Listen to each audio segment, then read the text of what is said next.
ইসলামের দৃষ্টিতে লোভ লালসা, যাকে আরবি বলে হিরস এবং আত্মামও বলা হয়, হিরস এবং তামা। এই হিরস এবং তামা, লোভ লালসা ক্যান্সারের চেয়েও মারাত্মক ক্ষতিকর, ক্যান্সারের চেয়েও মারাত্মক ক্ষতিকর। ওলামায়ে কেরাম লেখেন, মানুষের মাথায় যখন কোনো লোভ চেপে বসে, যে কোনো প্রকারের লোভ হোক, ওই লোভ মাথায় চেপে বসলে ওই মানুষের বিবেক বুদ্ধি ঠিক থাকে না, বিবেক বুদ্ধি লোপ পেয়ে যায়। এজন্য আমাদের জানার দরকার, বিষয় বোঝার দরকার, লোভনীয় বিষয় কি, কোন কোন জিনিসের প্রতি মানুষের লোভ আল্লাহ জন্মগতভাবে দিয়েছেন, স্বভাবগতভাবে দিয়েছেন। কিন্তু লোভটা, লোভের মাত্রা ঠিক থাকতে হবে, মাত্রা অতিরিক্ত যেন না হয়। এই লোভনীয় জিনিসের বিবরণ দিয়ে আল্লাহ পবিত্র কোরআনে আয়াতে বলেন, زين للناس حب الشهوات من النساء والبنين والقناطير المقنطرة من الذهب والفضة والخيل المسومة والأنعام والحرث ذلك متاع الحياة الدنيا والله عنده حسن المآب। আল্লাহ প্রতিটা মানুষের অন্তরে আকর্ষণ করে দিয়েছেন নারীর প্রতি লোভ, সন্তানের প্রতি লোভ, ধন সম্পদের প্রতি লোভ, টাকা পয়সার প্রতি লোভ, পদ পদবীর প্রতি লোভ, ক্ষমতার প্রতি লোভ। এগুলো আল্লাহ জন্মগতভাবেই প্রতিটা মানুষের অন্তরে দিয়েছেন। নারীর প্রতি লোভ, আপনার বৈধ নারীর প্রতি আপনার লোভ, এটা আকর্ষণ। তবে প্রতিটা আকর্ষণীয়ের বিপরীত বিকর্ষণ আছে। আপনার নারীর প্রতি আপনার লোভ হওয়া, এটা আকর্ষণ, এটা মাত্রাতিরিক্ত নয়, এটা গণ্ডির ভিতরে। কিন্তু ভিন্ন নারীর প্রতি লোভ তৈরি হওয়া, এটা বিকর্ষণ, এটা কখনো শরীয়ত সম্মত নয়। এটা হলো নিয়ন্ত্রণহীন লোভ। যে লোভটা নিয়ন্ত্রণহীন লোভ, এই লোভ হলো ধ্বংসের কারণ, পতনের কারণ। এজন্য আপনার নারীর প্রতি, আপনার বৈধ নারীর প্রতি লোভ, এটা সীমানার ভিতরে, গণ্ডির ভিতরে। এমন লোভ হাজারবার করলেও ওগুলো হবে না। কিন্তু আপনার নারী ছাড়া ভিন্ন নারীর প্রতি আপনার লোভ তৈরি হওয়া, এটা আপনার ধ্বংসের কারণ। হাজারো হাজারো মানুষ পরনারীর ধোঁকায় পড়ে, পরনারীর লোভে পড়ে নিজের জীবন ধ্বংস, নিজের ক্যারিয়ার ধ্বংস, নিজের মান সম্মান ধ্বংস করেছে হাজারো হাজারো মানুষ, শুধু পরনারীর লোভে পড়ে। সন্তানের প্রতি লোভ, ধন সম্পদের প্রতি লোভ, যতক্ষণ পর্যন্ত আপনার সম্পদের প্রতি আপনার লোভ থাকতে, আপনার বৈধ সম্পদের প্রতি এই লোভ ঠিকই আছে। অন্যের সম্পদ আত্মসাৎ করা, অন্যের সম্পদ ছিনিয়ে নেওয়া, অন্যের সম্পদ নিজের দখলে নিয়ে নেওয়া, এ লোভ ধ্বংসের কারণ, অশান্তির কারণ। এই লোভ কখনো ইসলাম সমর্থন করে না। ঠিক তদ্রূপভাবে পদ পদবীর লোভ, যতক্ষণ পর্যন্ত পদ পাওয়ার পর, ক্ষমতা পাওয়ার পর ক্ষমতার বৈধ ব্যবহার হবে, ততক্ষণ পর্যন্ত এই ক্ষমতা আপনার জন্য ঠিকই আছে। আর যখনই ক্ষমতার অপব্যবহার হয়, যখনই ক্ষমতা ধরে রাখার লোভ সৃষ্টি হয়, এই লোভই আপনাকে আপনারই পতন ডেকে আনবে।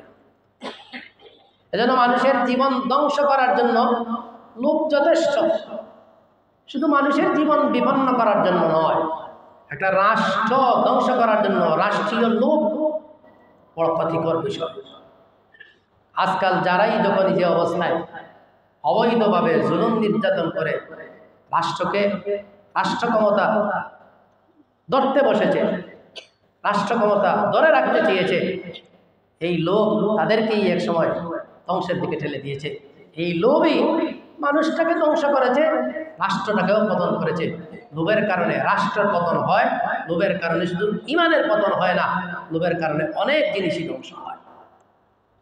এজন্য হযরত কাজী শুরাইহ রাহমাতুল্লাহি আলাইহি, উনি একবার হযরত আলী রাদিয়াল্লাহু তাআলাকে জিজ্ঞেস করেছিলেন।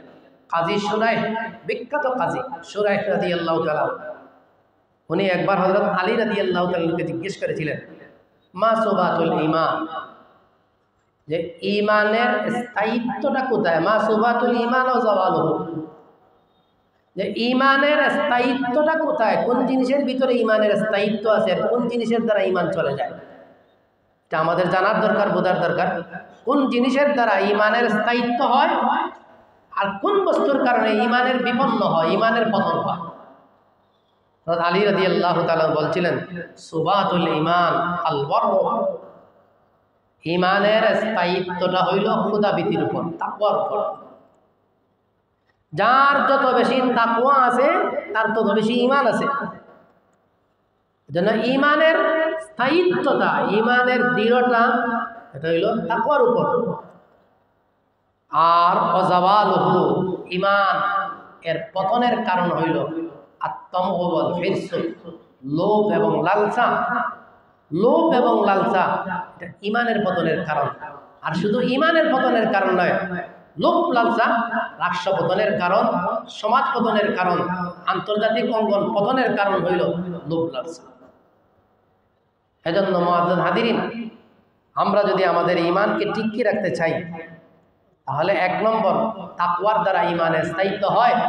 আর অন্তরে যদি লোভ লালসা তৈরি হয়, লোভ লালসার দ্বারা ঈমান চলে যায়। ঈমান পতনের কারণ, ঈমান ধ্বংসের কারণ হইল লোভ লালসা। এজন্য রাসূল করিম সাল্লাল্লাহু আলাইহি ওয়াসাল্লাম বলেছেন, একই অন্তরে কখনো ঈমান আর লোভ একত্রিত হয় না। একই অন্তরে ঈমান আর লোভ কখনো একত্রিত হবে না। এই দুইটি জিনিস কখনো একই অন্তরে একত্রিত হতে পারে না।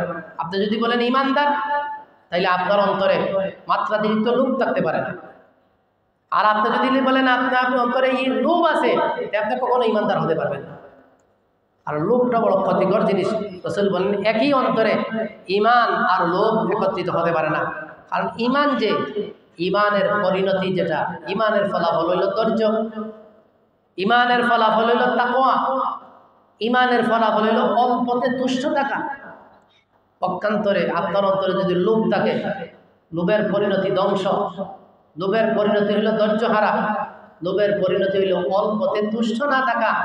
এজন্য ১ ফ্ল্যাট হওয়ার পরে চাইবেন আরেকটা ফ্ল্যাটের মালিক কেমনে হওয়া যায়, আরেক ফ্ল্যাটের ফলে আপনার যে লোভ, কেমনে আরেক ফ্ল্যাটের মালিক হওয়া যায়।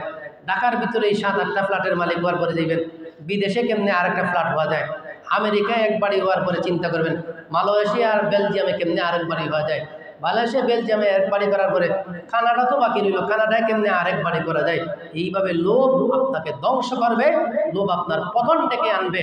এক সময় দেখবেন আপনি দরিদ্র, আপনি নিঃস্ব হয়ে গিয়েছেন।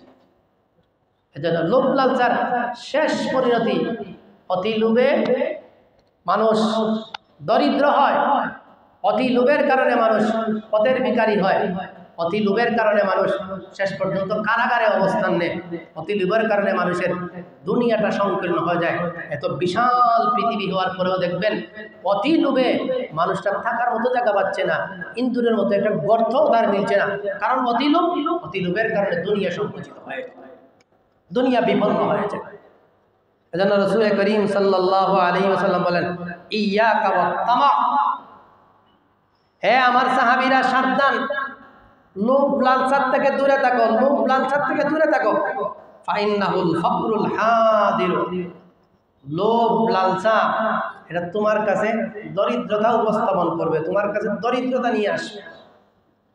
যেন রাসূল করিম সাল্লাল্লাহু আলাইহি ওয়াসাল্লাম এক হাদিসে বলেন, এই উম্মতের প্রথম সফলতা এসেছে কোন জিনিসের ভিতর দিয়ে, আর এই উম্মতের প্রথম অশান্তি এসেছে কোন কোন জিনিসের মাধ্যমে। রাসূল একটা হাদিসের মধ্যে বলেছেন, আউয়ালু সালাহি হাদিহিল উম্মাহ আল ইয়াকিন ওয়াজ যুহদ, এই উম্মতের শান্তি এবং সফলতা কিফলতা এসেছে দুটি জিনিসের মাধ্যমে, একটা হলো ইয়াকিন আর একটা যুহদ। ইয়াকিন মানে আল্লাহর প্রতি ভরসা, আর যুহদ মানে হইল দুনিয়ার প্রতি অনাসক্ত হওয়া, দুনিয়ার প্রতি অনাকৃষ্ট হওয়া। এজন্য এক হাদিসে রাসূল বলেন, এক সময় আমি তোমাদেরকে নিষেধ করেছিলাম কবর জিয়ারত করতে, আলা নাহাইতুকুম আন জিয়ারাতিল কবর। রাসূল বলেন, হে আমার সাহাবীরা, এক সময় আমি তোমাদেরকে কবর জিয়ারত থেকে মানা করেছিলাম, এখন আর মানা নয়, আলা ফাজুরুহা, হে আমার সাহাবীরা তোমরা কবর জিয়ারত করো, কবর জিয়ারত করো। কারণ কবর জিয়ারত করলে কি হবে? ফাইন্নাহু তুযাক্কিদু ফিদ দুনিয়া, দুনিয়ার প্রতি যে একটা মায়া, দুনিয়ার প্রতি যে একটা আসক্তি, দুনিয়ার প্রতি যে একটা আকৃষ্টতা, এটা কমবে কবর জিয়ারত করলে। তুমি যতই দালান কোঠার মালিক হও, যতই লক্ষ লক্ষ কোটি কোটি টাকার মালিক হও, যতই ফ্ল্যাট আর বাসাবাড়ির মালিক হও না কেন, শেষ ঠিকানা তোমার মাটি, শেষ ঠিকানাই তোমার কবরের অন্ধকার ঘর। কবরে যাও, জিয়ারত করো, দুনিয়ার প্রতি যে অনুরাগ বিরাগ তৈরি হবে, অনুরাগ দূর হবে।